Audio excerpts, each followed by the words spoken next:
그럼 계속해서 진행해 보도록 하겠습니다. 자, 독일에서는 G1 컴퓨터라는 것이 만들어졌습니다. G1이라는 것은 제한적으로 프로그래밍 가능하고 뭐 되게 여러 가지 기능들을 가지고 있었던 기계식 컴퓨터였는데요. 다만 이제 정확성이 매우 떨어지는 단점이 있었습니다. 유일하게 전기를 사용하는 부분들이 있었는데 엔진을 사용해서 이제 어, 그 전기를 사용해서 엔진을 돌리는 것들을 했었고요.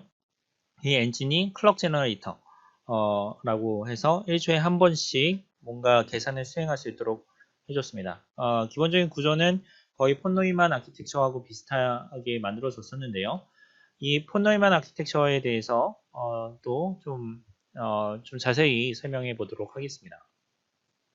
자, ABC 컴퓨터라는 것도 이렇게 있었습니다. 1942년도에 아이오와 주립대학에서 안나 스토프라는 사람이 만들었고요. 1337년부터 1942년 동안 진공관을 활용한 여러 가지 기술들을 개발했습니다. ABC라는 것은 아나스토프 베리 컴퓨터의 약자였고요. 특별히 저장 장치로 드럼이라는 것을 사용했는데 이 드럼이 우리가 사용하고 있는 D램, 우리가 삼성전자에서 만들고 있는 램 메모리가 있잖아요. 그것의 실초라고 볼 수 있습니다. 자, 하버드 마크 1 컴퓨터입니다. 1944년도에 만들어졌고요.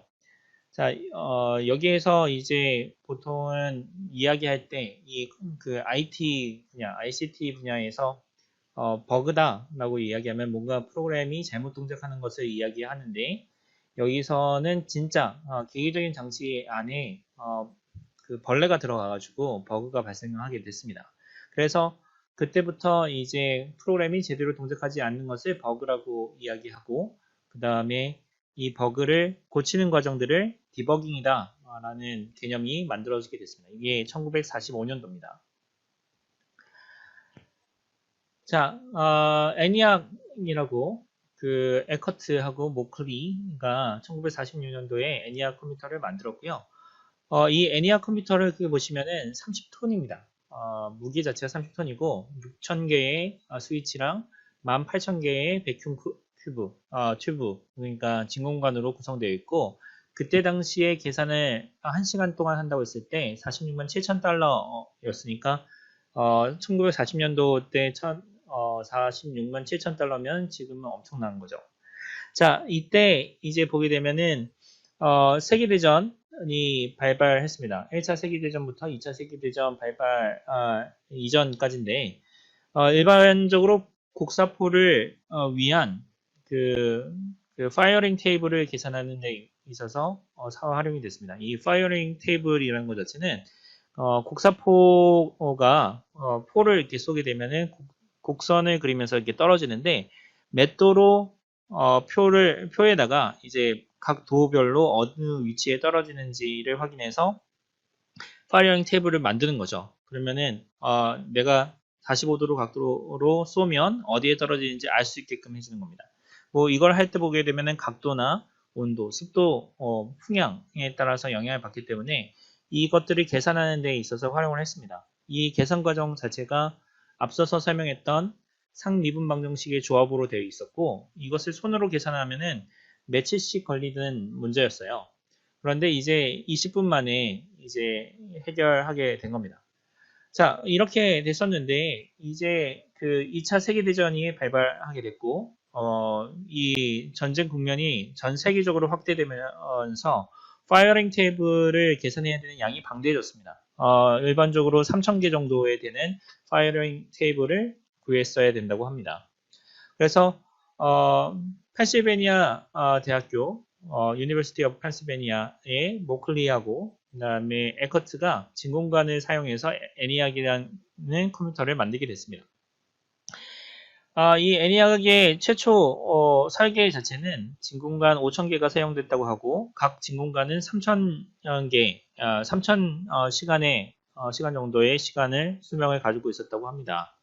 자, 그래서 보니까 진공관이 이제 그 안에 그 필라멘트가 끊어지는 거죠. 그래서 에커트가 언제 진공관이 생기는지 문제가 생기는지 확인했는데 해보니까 튜브가 진공관이 켜졌다가 꺼졌다 할 때 수명이 줄어드는 것을 확인했습니다.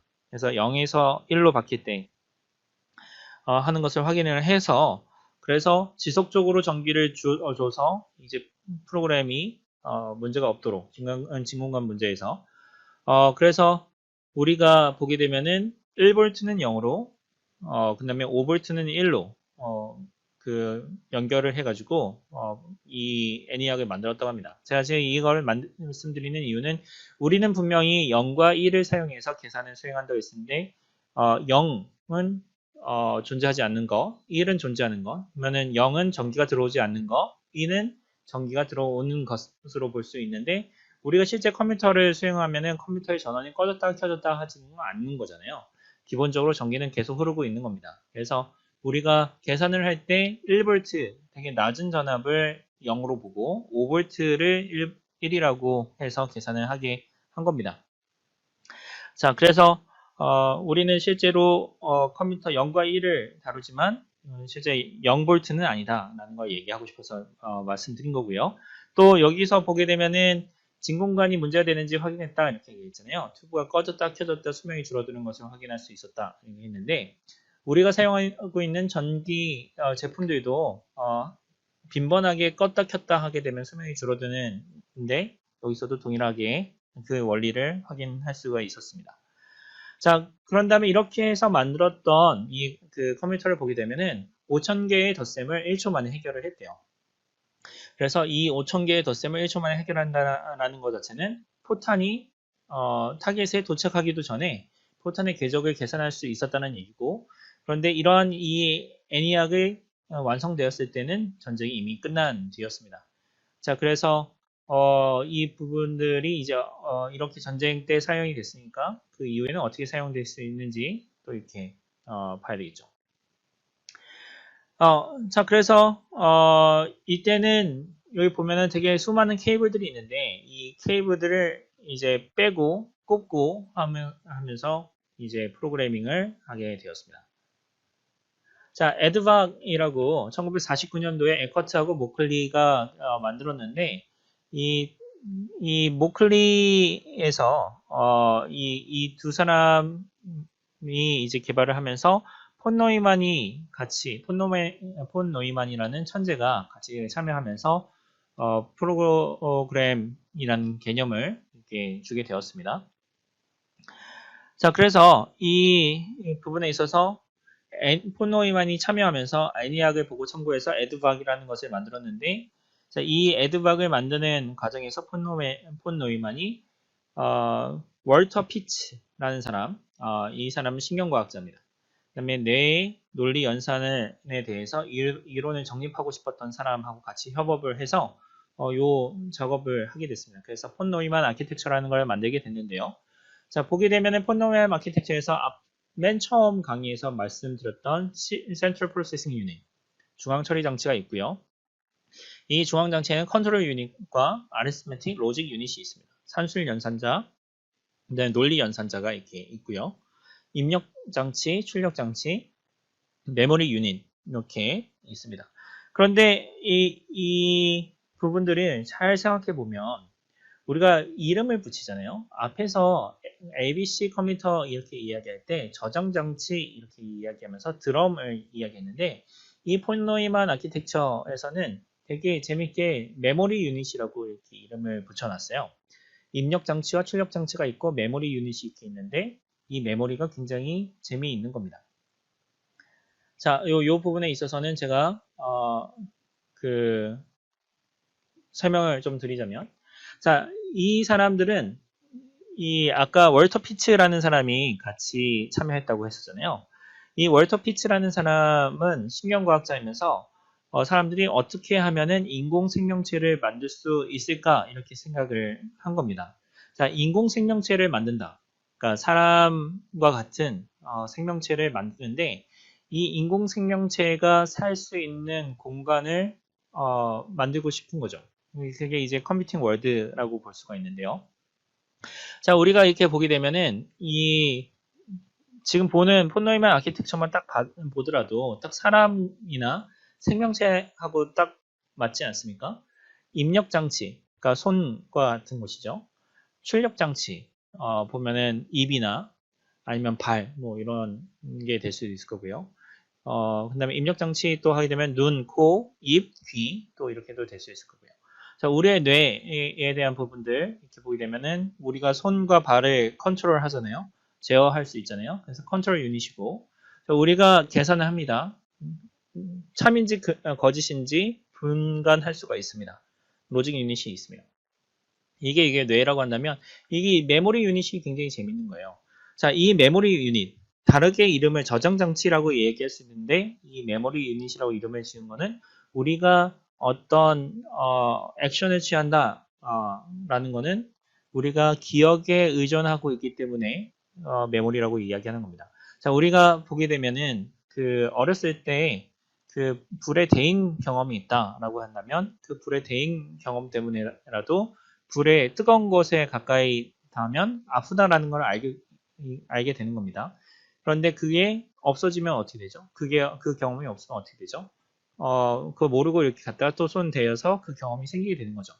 자, 그 부분들을 우리가 이제 메모리라고 하잖아요. 그래서 이 사람들은 인공생명체를 만들면서 메모리라는 개념을 만들게 된 겁니다. 넣어서 이제 프로그램을 만들게 된 거고요. 그래서 이 폰 노이만이라는 사람은 좀 더 천재라고 이야기했잖아요. 이 사람은 앞에서 이제 애니악을 만들 때 선을 연결한 선을 떼고 꼽고 하면서 프로그래밍 했다고 했는데 이 사람 생각을 좀 다르게 한 거예요. 이런 메모리 유닛에 프로그램이 있고 어떻게 행동해야 되는지 어떤 계산을 해야 되는지 그 내용이 메모리 상에 있고 그 다음에 컨트롤 유닛을 통해서 메모리에 있는 행동 법칙들을 끄집어 와서 그 법칙대로 계산을 할 수 있도록 한 겁니다. 그래서 이 프로그램이라는 개념을 이 폰노이만 아키텍처를 바탕으로 해서 정립을 했습니다. 자, 그런 다음에 이제 1980년도에 IBM에서 퍼스널 컴퓨터를 최초로 만들었습니다.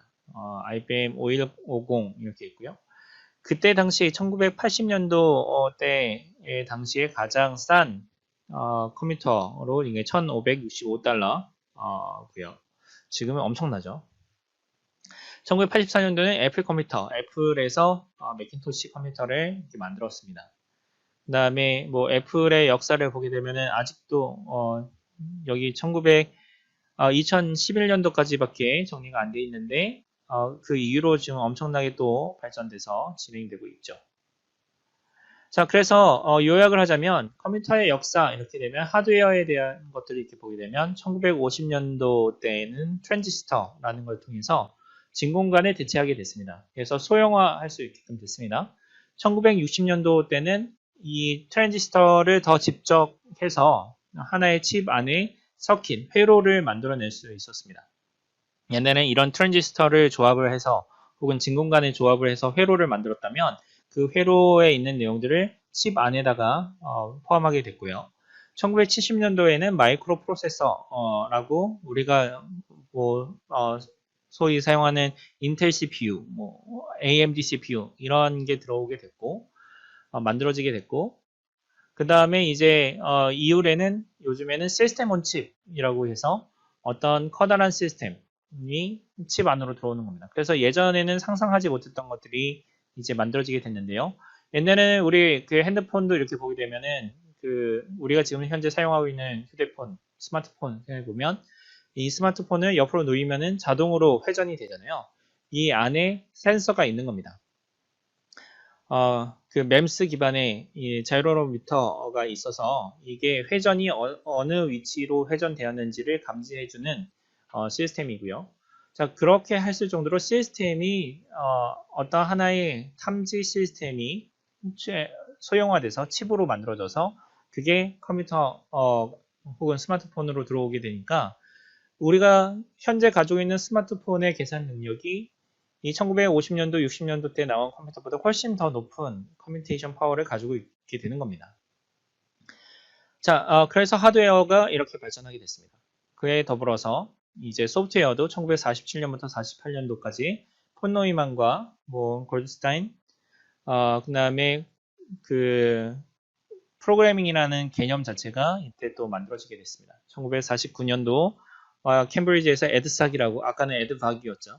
에드삭이라는 것도 이렇게 만들어지게 되면서 이제 천공 펀치를 통해서 펀치드 카드를 사용해서 프로그래밍 하던 것이 이제 어떠한 특정한 프로그래밍 언어가 포트란과 같은 이 프로그래밍 언어가 만들어지게 되는 계기가 되었고 1957년도에 IBM에서 포트란을 만들었고요. 자, 그런 다음에 1967년도에 베이직 이렇게 되면서 빌 게이츠가 베이직을 사용해서 프로그램을 만들고 그 다음에 이제 마이크로소프트가 나와서 전 세상을 놀라게 한 거죠. 자, 이렇게 되면서 이제 아키텍처적인 측면에서는 폰노이만 아키텍처가 이제 만들어졌습니다. 그래서 이 폰노이만 아키텍처를 통해 가지고 우리가 활용하고 있는 프로그램 그리고 서비스가 제공되고 있습니다. 자, 그래서 우리가 컴퓨터에 대한 부분들을 좀 생각해 보면은 아주 컴퓨터의 동작을 생각해 보면 되게 쉬워요. 아주 간단합니다. 예를 들면은 우리가 여러분들이 이제 생일 파티 생파를 하게 되면 그러면은 OS를 가지고 우리 생일 파티 케이크를 만든다 이렇게 생각을 해보면 요런 케이크 레시피를 생각해 볼 수 있을 겁니다. 자, 먼저 하나의 OS를 가져오고 그런 다음에 OS를 놓고요. 그 다음에 OS가 충분한가? 충분하다면 제가 여기 보니까 오타가 있네요. 충분하지 않으면 1로 가고 충분하면은 4로 가야 될 것 같은데. 네, 여기 오타가 있습니다. 이런 게 이제 버그입니다. 네. 자, 여기 오른쪽에 있는 그림은 제대로 그린 것 같아요. 네. 자, 여기 버그입니다, 버그. 그래서 디버깅 한다는 것 자체가 이게 4로 바꾸고 여기 1로 바꾸는 거죠. 자, 그런 다음에 빼빼로를 가져오고 빼빼로를 꽂은 다음에 끝나는 거. 요게 이제 케이크 레시피입니다. 여기에서 이게 잘못됐다 라고 하면은 프로그램이 자, 이대로 프로그램이 동작한다라고 해보죠. 자, 여러분들이 컴퓨터가 되는 겁니다. 그러면은 OS 하나를 가져오고 OS를 하나 딱 놓았어요. 그런 다음에 케이크로 충분한가? 라고 얘기했는데 요 프로그램대로 보게 되면은 yes go to 1. 근데 지금 현재 충분하지 않죠. 어, 충분하지 않으니까 go to 4 이렇게 하고 빼빼로 꽂고 끝나는. 그래서 케이크를 뭐 단을 레이어를 주지 않고 그냥 빼빼로 하나만 OS 하나만 놓아지고 그 위에 빼빼로 꽂아져 있는 케이크가 되든지 아니면은 케이크가 무한대로 증식되는 네, 케이크 충분하면 1로 가니까 계속 여기서 무한 루프로 돌게 되겠죠. 그러면 OS를 계속 놓게 되겠죠. 그래서 하나만 있던지 아니면 무한대로 OS가 쌓이는 프로그램이 될 겁니다. 네, 콜랩을 실행시켜서 노트북을 실행을 하게 되면 가상환경, 도커로 가상환경을 만들고요. 거기서 코드를 실행하고 코드를 종료하면 일정 시간 뒤에 가상환경이 종료되는 순으로 콜랩 노트북은 동작을 합니다. 그래서 실습 초기에는 그렇게 중요하지 않을 수 있지만 나중에 뭐 예를 들면 머신러닝으로 어떤 모델을 학습하는 과정을 구글 콜랩으로 실행을 하시게 되면 정기적으로 주요 파일 그리고 모델 파일을 저장해 주는 것이 필수입니다. 그렇게 하지 않으면 일정 시간 뒤에 가상 환경이 종료가 되거나 혹은 구글 콜랩 자체적으로 가지고 있는 어떤 그 정책에 따라서 실행 중인 코드에서도 일정 시간이 넘어가게 되면은 자동으로 종료를 시키기 때문에 정기적으로 구글 드라이브에 주요 파일, 모델 파일을 저장하는 그런 코드를 여러분이 꼭 넣어 주셔야 됩니다. 그래서 지금 실습을 진행을 할 때는 이 과정이 꼭 필요하진 않지만 여러분들이 오랜 시간 동안 돌려야 되는 코드가 있다. 근데 그걸 구글 콜랩으로 실행을 한다. 하면은 꼭 주요 파일, 모델 파일을 저장하셔야 됩니다. 그래서 그 전체 사용자와 콜랩 간의 그 커뮤니케이션 어떻게 이루어지는지에 대한 그림인데요. 사용자는 주로 이제 크롬이겠죠. 크롬 웹브라우저를 통해서 콜랩에 접속을 하고요. 콜랩에서는 구글 클라우드 그리고 구글 드라이브에도 접속이 가능합니다. 구글 콜랩에서는 두 가지 셀을 사용을 하는데요. 첫 번째로 텍스트 셀은 마크다운 편집기를 사용을 합니다. 그래서 사실 이 마크다운 편집기 같은 경우는 기존의 HTML 언어하고 굉장히 유사한 그런 형태인데요. 보시면 P, H1과 같은 형태로 네, 굉장히 이제 HTML과 유사한 형태의 편집 방식이죠. 그래서 이 내용에 대해서 디테일하게 모르셔도 사실 편집하시는데 전혀 문제가 없습니다. 코드셀은 파이썬 편집기입니다. 좀 더 디테일하게 표현을 하면 주피터 노트북에서 사용을 하는 그런 셀이라고 생각을 하시면 되겠습니다. 그래서 print hello do it deep이라고 하고 이 프린트 구문 코드셀 같은 경우 특징이 옆에 실행할 수 있는 버튼이 있습니다. 이 버튼을 눌러서 실행을 하게 되면은 hello do it deep이라는 문장이 밑에 출력이 되겠죠. 여러분들이 구글 콜랩을 사용을 하시려면 구글 아이디 꼭 생성을 해주셔야 됩니다. 그래서 개인 구글 계정을 사용하셔도 되고 학교에서 일괄적으로 생성해준 학번 edu.hanbat.ac.kr 그 계정을 사용을 하셔도 무방합니다. 둘 다 콜랩이 지금 현재 사용이 가능합니다. 그래서 구글 아이디를 가지고 있으면 그 아이디로 로그인을 하고 구글 드라이브 접속을 합니다. 아니면 별도의 링크 타고 들어가셔서 구글 드라이브 접속하셔도 되고요. 그래서 구글 드라이브 내에 콜랩을 설치하셔야 됩니다. 구글 드라이브 화면에서 오른쪽에 보면 이 버튼으로 추가 앱을 설치할 수 있는데요. 여기서 콜라보레토리 검색을 하시면 이런 CO라는 노란색 그 마크가 뜰 겁니다. 그래서 이거 버튼 클릭하셔서 해당 서비스를 설치하시면 되겠습니다. 그래서 설치를 하신 후에 페이지를 만들어서 구글 콜랩에 접속을 하셔도 되고요. 아니면 구글 콜랩 요 사이트를 직접 치셔서 들어가셔도 됩니다. 처음 접속을 하게 되면 이렇게 창이 뜰 텐데 취소 버튼 누르고 인트로덕션 관련된 내용을 살펴보셔도 좋고요. 아니면 새 노트 만드셔가지고 거기서 실습을 진행을 하셔도 좋습니다. 그래서 앞에서 그 떠있는 팝업 창을 취소 버튼을 누르게 되면 콜라보레토리에 대한 인트로덕션 내용이 쭉 기재가 되어 있는데요. 이것도 콜랩 노트북으로 만들어져 있는 내용입니다. 그래서 하나하나 궁금하신 부분들 시작하기부터 뭐 여러가지 예제들에 대해서 한번 살펴보시면 좋을 것 같아요. 데이터 과학, 데이터 사이언스 관련되어 있는 내용도 있죠. 이 부분은 본 수업에서 다루진 않겠지만 추후에 고급 파이썬 프로그래밍이라든가 혹은 데이터 분석 그리고 머신러닝 등 데이터 사이언스 관련되어 있는 내용들을 여러분들이 배우실 때 해당 뭐 매트플랍이라든가 사이클런, 넘파이, 판다스 등등의 데이터 사이언스 라이브러리에 대해서도 여러분들이 배우실 기회가 있을 겁니다. 그래서 해당 교과목 추후에 수강을 해주시면 이 내용이 궁금하신 분들은 해당 교과목 추후에 수강을 하시면 되겠습니다. 머신러닝 부분도 진행 관련되어 있는 노트북이 떠 있고요. 그래서 콜랩을 실제 앞서 보셨던 이 페이지에서 이것도 이제 콜랩 노트북 창이라고 제가 말씀드렸잖아요. 여기서 톱니바퀴 버튼을 누르면 이게 이제 일반적인 설정 아이콘이죠. 설정을 할 수가 있습니다. 편집기 설정을 할 수 있는데요.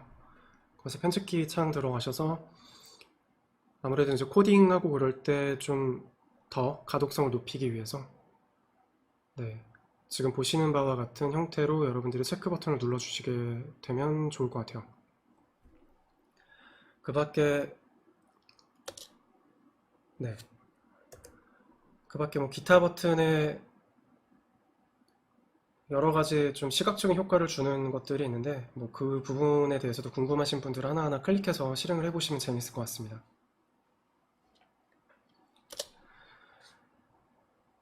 지금 보시는 이 화면은 구글 드라이브인데요. 구글 드라이브 내에서 오른쪽 버튼 누르시면 네, 다음과 같은 팝업 창이 뜨는데요.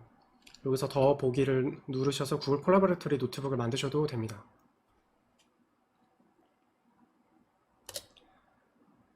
그래서 그럼 새 노트북이 만들어졌을 텐데요. 그 노트북에서 있는 메뉴 버튼에 이제 파일을 누르시게 되면 .ipynb 이게 이제 콜랩 노트북 확장자인데요. 이걸 다운로드 할 수도 있습니다. 이게 이제 구글 노트북을 다운로드하는 방법입니다. 그래서 파일 버튼, 메뉴에 파일 누르셔서 .ipynb 다운로드를 하면 구글 콜랩 노트북을 다운로드 받는 겁니다. 추후에 여러분이 이 ipynb 이 노트북을 과제 등에서 제출을 해야 될 때 다운로드 받아서 제출을 하시면 편하겠죠.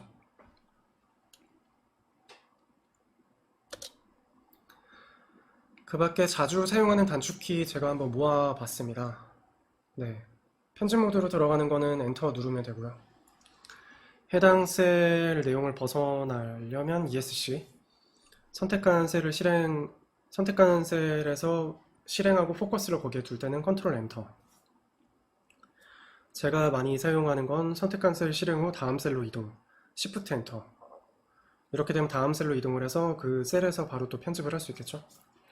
그리고 셀 단위의 작업을 취소할 때는 컨트롤 MZ. 텍스트 셀로 전환할 때는 MM. 코드 셀로 작업을 하고 있다가 이걸 텍스트 셀로 변환을 하게 될 때 컨트롤 MM을 누르면 됩니다. 일반적으로 셀을 그냥 열게 되면 코드 셀이 열리고요. 코드 셀로 다시 바꾸고 싶을 때는 컨트롤 MY, 셀 삭제를 할 때는 컨트롤 MD. 네, 이 부분은 실제로 노트북을 여셔서 여러분이 편집하시면서 단축키를 사용을 해보시는 걸 권장드립니다. 저장할 때는 컨트롤 S, 아니면 일정 시간이 지나면 또 저장이 되기도 하죠. 네. 여러 줄 주석 처리하거나 주석 해제할 때는 앞서 말씀드린 것처럼 이게 이제 일반적으로 파이썬을 사용을 할 때 거의 통일화되어 있는 단축키입니다. 컨트롤 슬래시를 누르면 주석 처리를 하고 다시 누르면 주석을 해제합니다.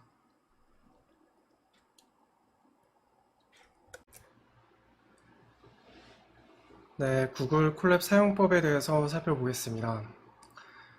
보시는 화면은 크롬 브라우저에서 구글 드라이브에 접속한 화면입니다. 네, 개인 계정 사용을 하고 있고요. 그래야 콜랩을 사용을 할 수 있겠죠. 여기서 앞서 설명드렸던 것처럼 콜랩을 처음 설치하시려면 부가기능 설치 플러스 버튼을 누르시고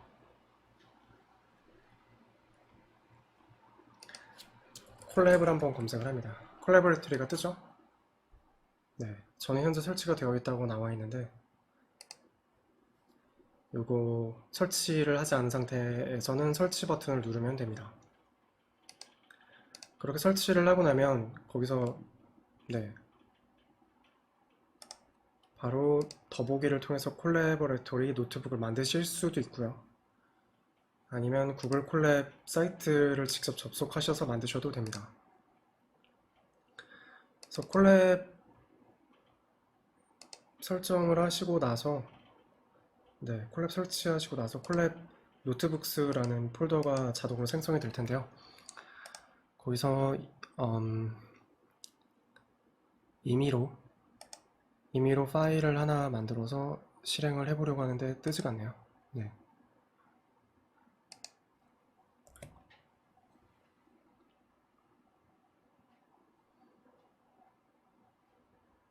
임의 파일을 하나 만들었습니다.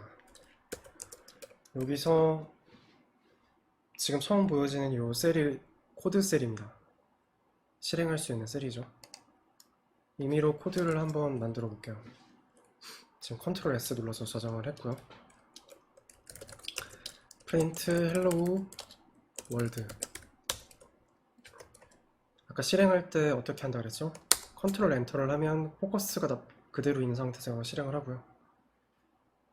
처음 실행할 때는 가상 환경을 만드느라고 오래 걸립니다.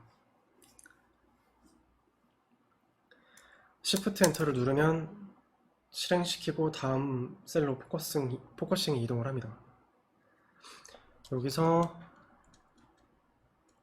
네, 코드 셀을 mm을 누르게 되면은 마크다운 셀로 바꾸게 되죠. 그래서 네, 원하는 대로 텍스트 셀 입력을 하셔도 되고요. my 누르면 편집기 지금 있는 코드 셀로 다시 이동을 합니다. 만약에 제가 프린트 구문을 잘못 치면 어떻게 될까요? 프린트 F로 한번 헬로 월드를 쳐볼까요? 물론 이런 형태의 이제 함수를 치고 나서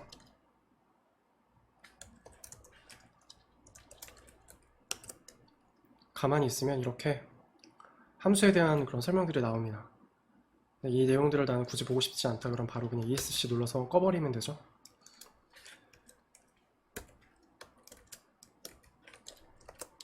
헬로 월드 실행시켜 볼게요. 에러가 나죠. define 되지 않은 함수를 제가 사용을 했기 때문입니다.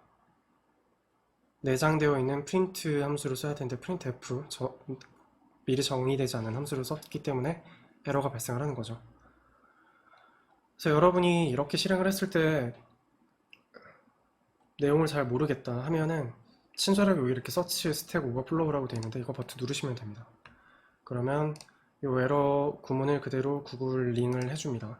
그래서 관련되어 있는 내용 왜 나는 이게 틀렸는지 내용을 이런 집단 지성을 이용해서 여러분들이 해결하실 수도 있습니다. 특히 지금 파이썬을 처음 배우시는 단계이기 때문에 많은 경우에는 문법 오류가 발생을 할 거예요. 그래서 제가 알려드리는 그런 내용들 스펠 하나하나에 신경을 쓰셔서 코딩을 해주시면 좋을 것 같고요. 타이핑을 쳤는데 왜 에러가 나는지 이해가 잘 안 되면은 이렇게 버튼 눌러서 스택 오버플로우에서 확인을 해보시는 것도 권장해 드립니다. 지금 구글 콜랩이니까 이 부분이 자동으로 이렇게 버튼으로 나와 있는데요. 개인적으로 파이썬을 설치를 하셔가지고 거기서 그 코드 디버깅을 해보실 때는 발생되는 그 에러를 쭉 드래그해서 카피하고 구글 창에다가 그냥 치시면 됩니다. 그러면 관련되어 있는 꼭 스택 오버플로우가 아니라 그냥 이 에러에 대해서 검색을 해보면은 뭐 여러 가지 내용들이 뜨죠. 네. 도대체 어디가 틀린 건지 모르겠네요. 네. 이런 내용들을 참고하셔서 내가 왜 틀렸는지에 대해서 살펴보시면 좋겠습니다.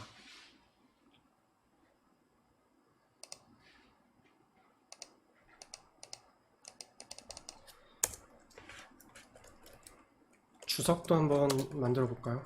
테스트용 주석. 주석을 실행하면 어떻게 될까요? 네, 보시는 바와 같이 아무것도 실행되지 않죠. 그리고 아까 말씀드렸던 환경 설정 한번 살펴볼게요. 편집기 쪽에 들어가서 저는 지금 세팅을 행번호 비롯해서 여러 가지 세팅을 설정을 했습니다. 그래서 지금 보시면 특징이 제가 뭐라고 타이핑을 치면은 다 줄이 찍혀 나오죠.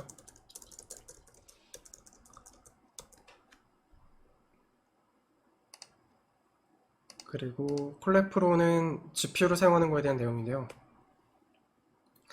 이 부분은 필요한 과정에서 설명드리도록 할게요. 지금 현재 이 파이썬 문법을 배우는 데 있어서는 콜랩의 GPU가 필요하지는 않습니다. 그리고 기타를 누르면 뭐 여러 가지 기능들이 있네요. 매니 파워를 하면 제가 타이핑을 할 때 효과가 콤보로 나옵니다. 네, 시각적인 효과는 뛰어나지만 타이핑 치다 보면 이것 때문에 버벅일 수도 있겠네요. 원하시는 파워 설정해 주시고요. 코기랑 아기 고양이 모두 둘 다 한번 실행을 해봤습니다. 네, 심심하신 분들은 이런 기능 써보셔도 될 것 같아요. 저는 다 캔슬 하겠습니다.